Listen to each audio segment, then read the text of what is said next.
Bom, rapaziada, se existe ou se não existe justiça no futebol, é uma discussão para outra hora.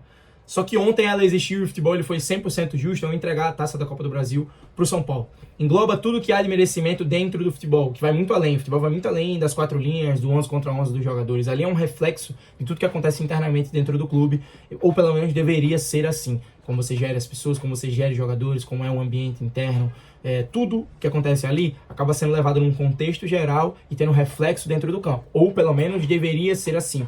Por que eu digo que deveria ser assim? Porque muitas vezes a gente se acostumou a ver a cultura da coroação da incompetência muitas vezes acontecendo aqui no futebol brasileiro, principalmente aqui no futebol brasileiro.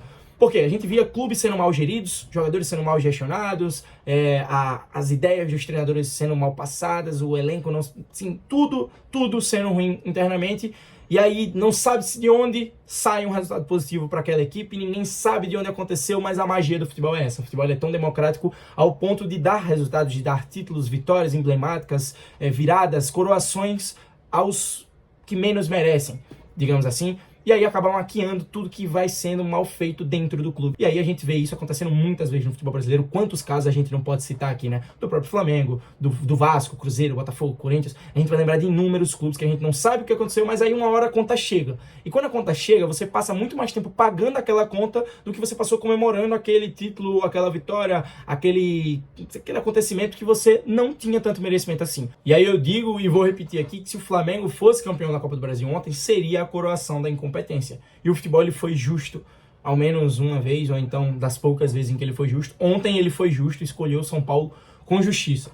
O São Paulo fez mais por onde. O São Paulo, desde a chegada do Dorival, que colocou os pingos nos is, que começou a gerir melhor o trato com os jogadores, o ambiente do São Paulo ficou melhor, tudo acaba se tornando melhor desde a chegada do Dorival. Então, méritos ao São Paulo, méritos ao Dorival, méritos aos jogadores do São Paulo que abraçaram a ideia também, mérito à torcida do São Paulo, ao São Paulo Futebol Clube. Tudo que faz parte dessa engrenagem, que está junto ao São Paulo, é quem deve merecer os méritos. Não foi o Flamengo que perdeu a Copa do Brasil. O São Paulo venceu a Copa do Brasil. Junto da sua torcida, junto da preparação dos jogadores e o abraço à ideia do Dorival, junto ao estudo do Dorival e junto à maior virtude que o Dorival tem, que é de gestionar pessoas, de gerir pessoas do melhor jeito possível, de fazer com que o ambiente de trabalho seja leve, para que assim se escute melhor o que tem para passar, se entenda melhor aquilo que está sendo passado, e que dentro do campo tenha um reflexo mais positivo,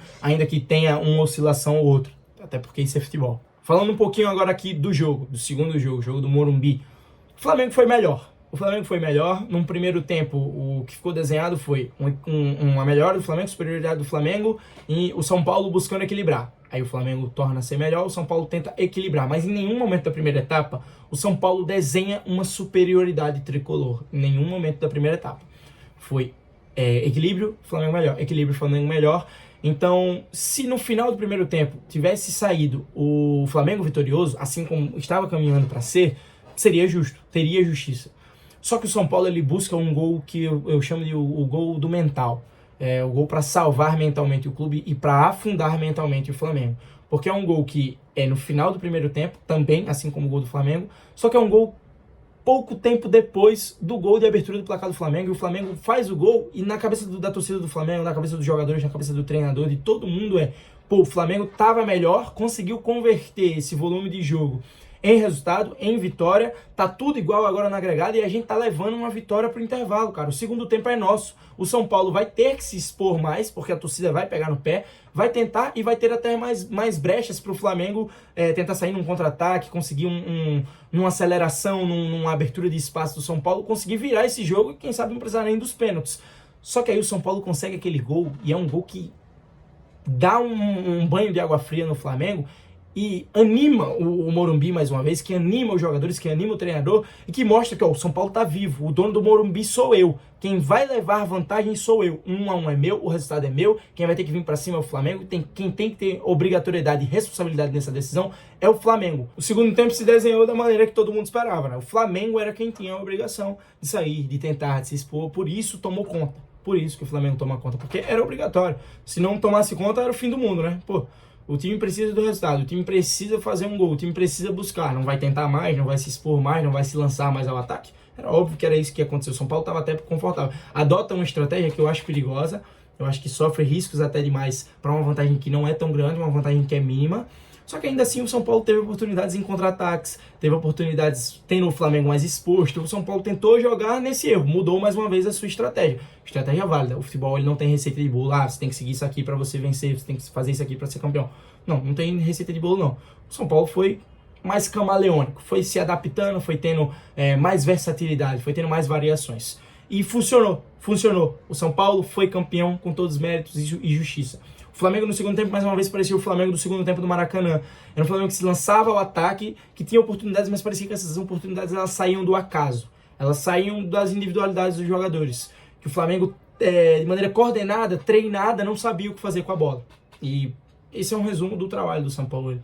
É um cara que não conseguiu extrair muito do elenco do Flamengo e um Flamengo que pouco fez coletivamente, a engrenagem pouco funcionou, que teve apenas lampejos no trabalho do São Paulo. E aí eu não vou pegar aqui, como muitos gostam de fazer, nenhum jogador para bode expiatório, não. Porque na minha visão, os jogadores do Flamengo, eles têm características que casam muito mais com um modelo de jogo diferente do São Paulo, do Vitor Pereira, do Paulo Souza, que se for para citar treinadores que passaram há um tempo atrás. É um elenco que casa muito mais com outra ideia de jogo, com outro modelo de jogo. A engrenagem coletiva vai funcionar melhor e aí, automaticamente, consequentemente, as individualidades vão começar a ser potencializadas e vão começar a aparecer mais. Você vai me citar aí alguns jogadores que casam, que foram bem, que foram importantes, só que a maioria, o que eu tô falando aqui é que a maioria dos jogadores casam melhor com um sistema de jogo, com um modelo de jogo de mais aproximações, de uma troca de posições mais fluida, com uma ocupação, uma povoação maior do meio campo. E não é assim, a gente sabe que não é assim o modelo de jogo desses treinadores que eu acabei citando. E faz parte, ninguém tem que pensar futebol igual. Só que, pro que tem em mãos no elenco do Flamengo, não é o ideal ter o Sampaoli, não é o ideal ter o Vitor Pereira, não é o ideal que tenha tido um Paulo Souza da vida, não era o ideal. Eu não vou pegar jogador para bode expiatório por isso. Também não vou pegar treinador nenhum para bode expiatório, porque não é ele que se contrata sozinho. Eu pego para bode expiatório essa diretoria do Flamengo, porque eles não entendem nada de futebol, eles não entendem o mínimo do campo e bola, o mínimo. Eles não sabem o que é um modelo de jogo, eles não sabem seguir um padrão para aquilo que eles querem que o clube, o Flamengo, apresente dentro do campo. Uma hora você contrata Renato Gaúcho e outra hora você contrata Paulo Souza. Você sai do Jorge Jesus e você vai pro Domenech. Isso não faz o menor sentido. Eles não sabem sequer as características que têm os jogadores do clube em que eles trabalham. Quais são as características do elenco que eu tenho em mãos? Vamos ver isso aqui? Eu tenho tais características. Qual é o modelo de jogo que melhor casa com essas características? Vamos fazer um casamento perfeito, um equilíbrio, para que assim tenha uma boa junção e os reflexos dentro de campo eles sejam mais positivos. Não, nem isso acontece. O mínimo não acontece. Fora como é gestionado as pessoas, como é gerido o grupo, como é gerido o ambiente, como tudo é ruim dentro do Flamengo. Enfim, é uma Copa do Brasil muito grande, é um título muito grande para o São Paulo. É uma campanha em que bate no Palmeiras, em que bate no Corinthians e bate no Flamengo na final. É um São Paulo gigantesco, um São Paulo que está se reerguendo, um São Paulo que está de volta à Libertadores, um São Paulo que coloca dinheiro no bolso, um São Paulo que se reforçou bem agora nessa última janela e que com certeza vai se reforçar bem para a temporada que vem. A gente pode esperar muito de um trabalho a longo prazo do Dorival. E com a chegada de boas peças para ele também, é algo que só pode acrescentar positivamente no trabalho dele e nas próximas temporadas do Tricolor Paulista, que é um grande clube do futebol brasileiro e que tem tudo para se reerguer aí mais uma vez no cenário nacional e continental da América do Sul. Bom, com relação ao contexto geral, essa é a minha opinião, essa é a minha visão. Se você quer algo mais tático, mais técnico, vai lá na minha página no Instagram ou no TikTok, ou então qualquer uma dessas páginas assim de vídeo, que é esse o conteúdo que eu tento trazer mais. Aqui eu tento falar um pouco mais sobre o contexto geral de tudo, que aqui engloba qual é a minha opinião. Valeu, rapaziada, é nóis.